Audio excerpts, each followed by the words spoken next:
And then I walked and I sat right back down next to my grandma. And in that moment, I felt myself come back into my body. And I'm sitting there going, what just happened?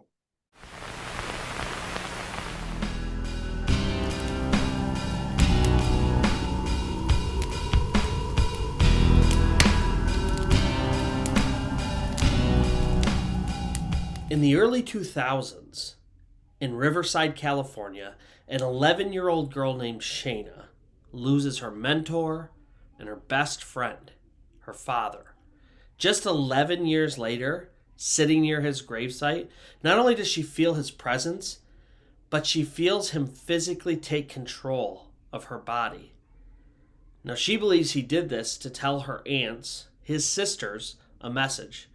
It's a tale I like to call Everything's Going to Be Alright. So our story begins with 11-year-old Shayna. She lives in Riverside, California, and her absolute best friend in the world is her father. Now, her and her father had that traditional daddy-daughter dynamic, where they're always doing things together, they're hanging out, they're best friends. They just have this really wonderful relationship with one another. Unfortunately, the same thing couldn't be said about Shayna's relationship with her mother. They were constantly at odds, they did not get along, and unfortunately, things continued to get worse over the years.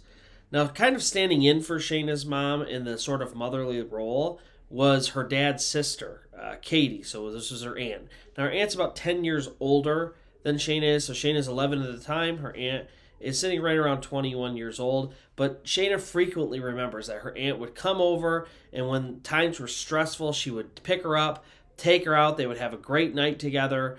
At Katie's house, just hanging out, watching movies, and enjoying each other's company. And Shayna specifically remembers how unique that was because Katie's a young 21-year-old. She should be out with her friends, having fun, enjoying the night, and instead she's spending her time with Shayna, protecting her, taking care of her. And so not only did Shayna have this really special relationship with her father, but she also had this great relationship with her aunt, who she almost looked at like a mother figure. Now, unfortunately, at 11 years old, Shayna loses her father prematurely. He unfortunately passes away from cancer. Now, in order to understand kind of the dynamic of what happens next, you have to know a little bit about Shayna's father. Now, Shayna's father was a proud military veteran. He had been in the Marine Corps for a big percentage of his life. He had fought in both Desert Storm and the Gulf War, and he was extremely proud of his country. And not only was her father a military veteran, but so was her grandfather. Now, speaking of relationships, her father and grandfather, they didn't really get along. They had butted heads a ton while her father was growing up. Her grandfather was in the Navy and had always wanted his son to go into the Navy. So, of course, his son goes into the Marine Corps, still in the military, but wants to be independent. And Shayna remembers that her father wanted her to have a fantastic relationship with her grandfather, but unfortunately, that just wasn't the case. The few memories that she has of her grandfather were things like she was in his pickup truck and he cherished his truck a ton. She's eating Cheetos in his truck and he has a really big problem with it. He yells at her, makes her feel really uncomfortable. And those are the kinds of memories that she has of her grandfather. And so here she is, 11 years old. Her father unfortunately passes from cancer. She's left alone with her mom. They have a really bad relationship. She still hangs out with her Aunt Katie, and they're becoming closer and closer. But her and her grandfather, of course, this rift just forms, and they sort of never really make up. What is especially interesting is that even though Shayna's father passed, and she did feel a little bit sad about his passing, she still overall felt like he was still with her. She frequently remembers times where she felt his presence. She would be tired, laying down on the couch, and she would somehow feel like she was resting in his arms, like she used to do when she was a little girl. Or there would be times where she was going to make a serious, life-altering decision, and in her heart she knew it was probably the wrong decision, but she was going to make it anyway. And then all of a sudden there would be this overwhelming presence, this almost physical force that compelled her to choose the other path. And she remembers even at the time thinking, that's not my decision, that's somebody helping me make the correct decision. And so there were always these times throughout Shayna's life where she felt her father's impact even though he was gone. And it was more than just his spirit or his essence or his wisdom living on. She literally felt his presence throughout her life. So 11 years pass. Shayna grows up into a young adult. She's now 22 years old. And the news comes in that her grandfather has passed. Now, her grandfather at the time is 73. He passes of natural causes. And you have to remember, Shayna has not had a relationship with this man since her father has passed. And so she feels very conflicted about going to the funeral in the first place. She doesn't really know this person. She has memories of him, but all of them are really bad memories. And so initially she's thinking, I'm not going to go to this funeral at all. It doesn't really seem like my place. And then all of a sudden, lawyers contact her. And it turns out that her grandfather has left her some sort of estate in his will. And so now, knowing that he has left her things in his will, she does feel an obligation to go to this funeral. But even though she felt obligated to go, there was still a huge part of her that just did not want to go. So imagine you have a child, and you know they're supposed to go to school, they know they're supposed to go to school, but just for no particular reason, they don't feel like going that day. It's not that they're scared of anything that's going to happen at school. It's not like they're behind on homework. It's not like they have an ominous feeling about anything. It's just they don't feel like going that day. And that's exactly how she felt about this funeral. She was trying to get out of it. She actually went so far as to ask her boss to please give her time during that funeral at work. She said, please book me. I want to come in and work during that time. And her boss told her, listen, this is your grandpa. He left you things. It really is your obligation to go. And so all these other outside people are telling her you really need to go, even though she really didn't feel like it. And so ultimately she does make the decision to go to the funeral. So of course you have to remember, her grandfather was in the Navy and her father was a Marine. And so they were buried at the Riverside Cemetery for Veterans. Now, the Riverside Cemetery for Veterans is one of the 2 largest cemeteries for military veterans in the entire United States. And so these are massive grave sites for military veterans. And so Shayna gets in her car, and before she goes to the cemetery, she first stops by a convenience store and she remembers buying a bunch of Fireball, which is a type of cinnamon whiskey that younger people typically drink. And she's thinking that she's probably going to need some of this in order to get through the entire ordeal because she's just feeling uncomfortable about the entire thing. And so she remembers going into the cemetery and kind of navigating through with the rest of the parade. And they park, and suddenly she realizes they're on Pearl Harbor Drive. And this is significant for 2 reasons. The first is her mom's birthday is on Pearl Harbor, and so it was always a little bit uncomfortable that she was familiar with Pearl Harbor Drive because of that. But the second and more important reason is that's also where her father is buried. And so they park, and the procession gets out, and they're getting ready to do the service, and she realizes they're right next to her father's grave. And so Shayna was already uncomfortable going to this funeral, and now being so close to her father's grave and bringing back all of these memories, she's a lot more uncomfortable. And she's wishing she had not come in the first place, but now, of course, she's already here, and they're parked, and everybody's getting out, and it would be awkward to just leave. And so she feels like, again, obligated, like she needs to stay. And so she takes her seat. So sitting to the right of Shayna is her grandmother, which is, of course, her grandfather's wife. And she remembers linking arms with her, and she was trying to comfort her, and her grandma was, of course, very old. And so she's really trying to take care of her, and she's the one who had experienced the most loss. And then, of course, to her left, she has her 2 aunts. Now, her one aunt, she wasn't super close with her, but, of course, her second aunt, who was right next to her, is Katie, who was sort of like her mother figure growing up. And so she is surrounded by family. And so the funeral starts. They go through the entire ceremony. And if you've ever been to a military funeral, it's very formal, very exact, very precise. And so they're going through each of the components. And then, of course, comes the section that everybody's typically familiar with, the moment of silence and the 21 gun salute. So everyone bows their heads in anticipation for the 21 gun salute, which will be coming.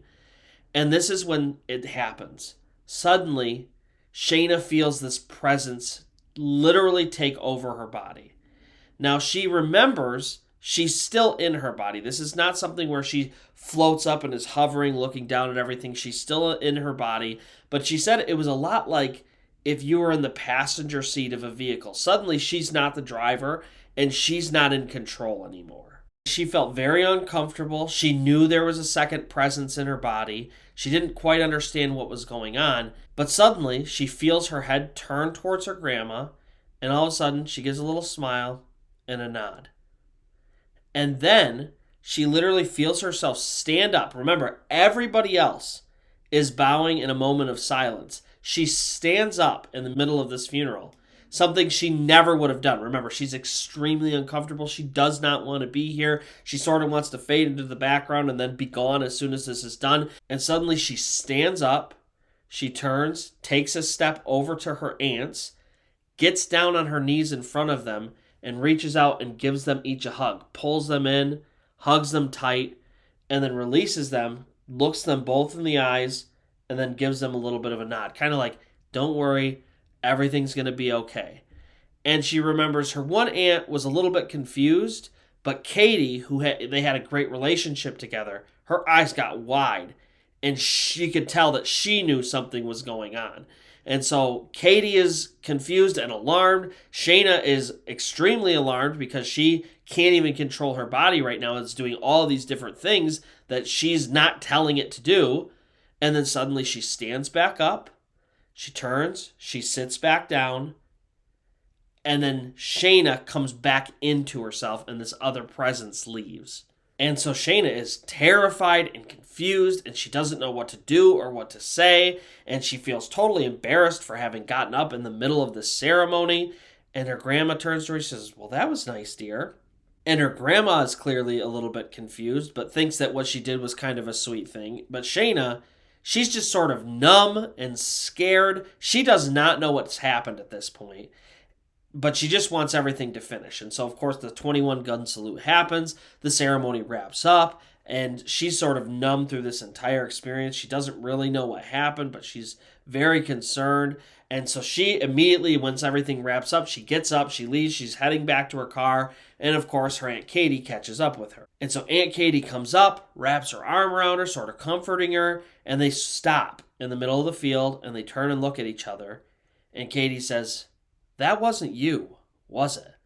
And Shayna just says, no, that wasn't me. Katie says, I know, I could tell it wasn't you. And so the two of them are extremely freaked out.